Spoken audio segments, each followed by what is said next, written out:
Olá, pessoal, ouvintes do canal Professora Gisele Mendes do YouTube. Nós vamos fazer hoje a nossa primeira entrevista do Bate-Papo Penal, para recebermos aqui no nosso canal. E o nosso convidado é o professor Dr. Gustavo Noronha de Ávila. Ele é professor de processo penal, direito penal e criminologia, e tem sua formação na Pontifícia Universidade Católica do Rio Grande do Sul. O professor Gustavo vai comentar um pouco com a gente hoje sobre uma questão muito importante, que ele conhece muito bem, como estudioso que é a criminologia. Então, vamos dar as boas-vindas ao professor Gustavo. Olá, professor Gustavo. Bem, muito boa noite, né? Bom dia, boa tarde. Não sei que horas vocês vão estar visualizando, né, esse vídeo. É uma grande alegria poder estar aqui com vocês. Agradeço muito, professora Gisele, pelo gentil convite. E vamos dialogar sobre um tema muito importante, um tema que eu tenho certeza que faz toda a diferença na formação de vocês. Muito obrigada, professor. Então, agradecer muito que tenha aceito o nosso convite para inaugurar esse nosso bate-papo penal. Então, a pergunta que nós vamos fazer aqui na nossa entrevista, nossa breve entrevista, é justamente essa, professor Gustavo. O que é a criminologia? Qual a diferença da criminologia para o direito penal? Por que ela existe como ciência autônoma?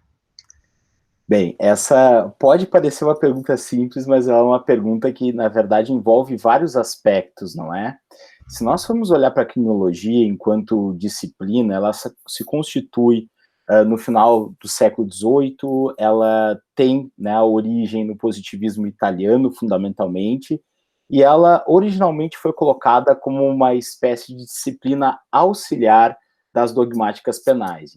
Então se a gente volta, né, um pouquinho para trás na história e dá uma olhadinha num pensamento do Franz von Liszt, a gente vai ver que a dogmática ela seria a categoria central, né, do modelo integrado de ciência criminal, enquanto nós teríamos a criminologia, a política criminal enquanto disciplinas auxiliares.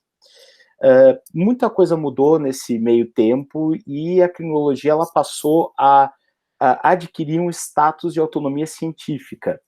Então, quando eu olho para a criminologia, especialmente depois dos estudos do Edwin Sutherland no século XX, década de 30, 40, depois um revigoramento dos estudos do Sutherland que fizeram com que a visão positivista acabasse por ser superada, fundamentalmente pelo Howard Becker e o Erving Goffman, nós podemos dizer que a criminologia ela se emancipou da dogmática e ela não pode mais ser trabalhada simplesmente com uma mera disciplina auxiliar. Ela seria, então, um campo interdisciplinar sobre estudo do crime, não é? Eu acho que essa talvez seja uma noção mais interessante para a gente trabalhar sobre criminologia, já que a criminologia e os seus objetos vão variar conforme as escolas que a gente esteja trabalhando. Alguns colocam, o Zaffaroni diz que, na verdade, o primeiro livro criminológico foi o Martelo das Bruxas, né? O Maleus Maleficarum. Porém, se nós olharmos para a história da criminologia, normalmente os livros acabam não trabalhando com o positivismo criminológico como a primeira escola, e na verdade foi no positivismo que surgiu o termo, nome, criminologia, nomenclatura, mas se nós olharmos para trás, na própria escola clássica, que vocês trabalham em direito penal, Beccaria, Carrara, Feuerbach, entre outros, eles já são considerados como estudiosos do crime e estudiosos do delito enquanto categoria criminológica, por assim dizer.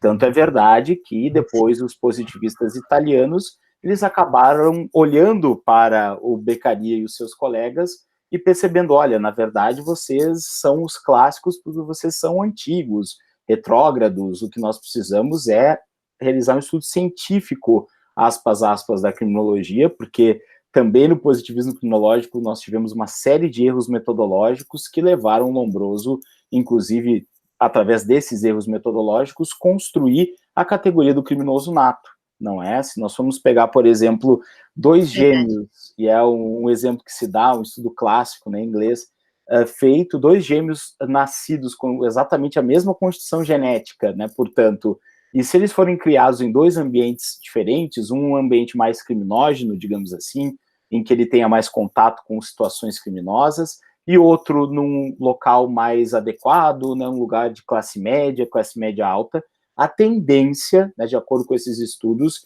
é que quem está no ambiente criminógeno venha a também cometer delitos, em que pese, né, a constituição genética ser exatamente a mesma. Então, esses tipos de estudos começaram a colocar em xeque, né, o cientificismo né, da criminologia positivista, e a partir disso se trabalhou com outras perspectivas. Mas fique à vontade, né, professora Gisele, se quiser perguntar, isso é mania de professora, a gente começa a falar e gata a primeira, É verdade. Você citou o professor Gustavo Lombroso, né, um italiano que é um clássico, considerado até pai da ciência criminologia, mas é verdade que, sendo um criminólogo positivista, os métodos não eram assim tão adequados para o que a gente entende hoje por criminologia, né? Conta um pouquinho para nós. Com certeza, né? Na verdade, os objetos da criminologia, então, que de acordo com a escola seriam o delito em si, o delinquente, a vítima ou o controle social, nós podemos dizer que o delito seria uma forma de ver a situação do crime a partir de um viés da escola clássica, poderíamos trabalhar o delinquente a partir de um viés da escola positivista, já que para eles o crime precisava ser explicado a partir do estudo do próprio criminoso, se considerava que a explicação para o crime estava sempre dentro do corpo do criminoso, e depois a forma de ver de acordo com o controle social, que daí vão entrar todas as perspectivas sociológicas de crime, a perspectiva da reação social, os estudos do colarinho branco do Sutherland, e depois as criminologias críticas, né, da década de 70 e 80.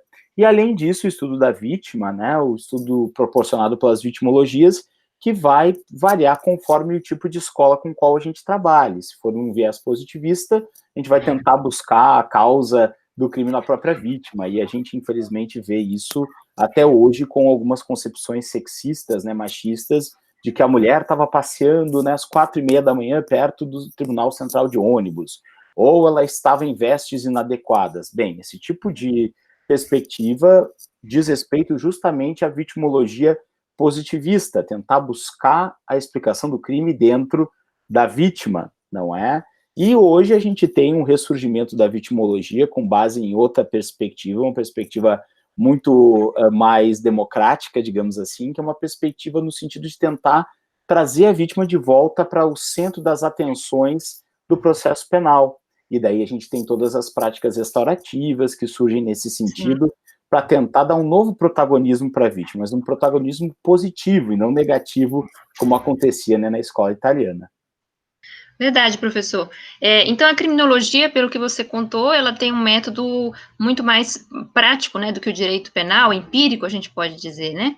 Com certeza. Enquanto o direito penal, ele é uma ciência do dever ser, ou seja, ele vai analisar a norma, ele vai realizar um prognóstico, olha, se acontecer uma situação de matar alguém, então faça-se o comando, exerça-se o comando do artigo 121 do Código Penal, e a criminologia vai ser um campo da discussão do ser, ou seja, aquilo que se interessa para a criminologia poder descrever as circunstâncias do crime de acordo com esse fato social. Então, ela é, por isso mesmo, né, professora, uma disciplina empírica, já que o método vai ser o da observação, vai ser o da entrevista, vai ser o de análise estatística, de produção estatística, ou seja, a criminologia, ela tem, sem dúvida nenhuma, uma maneira, né, da gente observar sempre empírica, sempre prática, sempre pragmática, o que não é, né, nem de longe, o método mais utilizado no direito. O direito, todo mundo sabe, a forma mais comum da gente analisar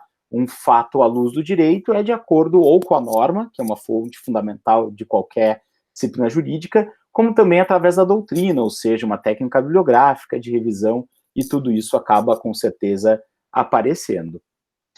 Verdade, professor Gustavo, excelente explicação. Gostamos muito de aprender com você um pouco mais sobre a criminologia e a sua diferença com o direito penal. Então, gostaria de agradecê-lo pela entrevista de hoje, convidá-lo para novos bate-papos, e estamos aqui no nosso canal com os nossos ouvintes, sempre à disposição. Muito obrigada. Eu que agradeço, professora. Um abraço a todos, fiquem bem e até uma próxima. Até a próxima, obrigada.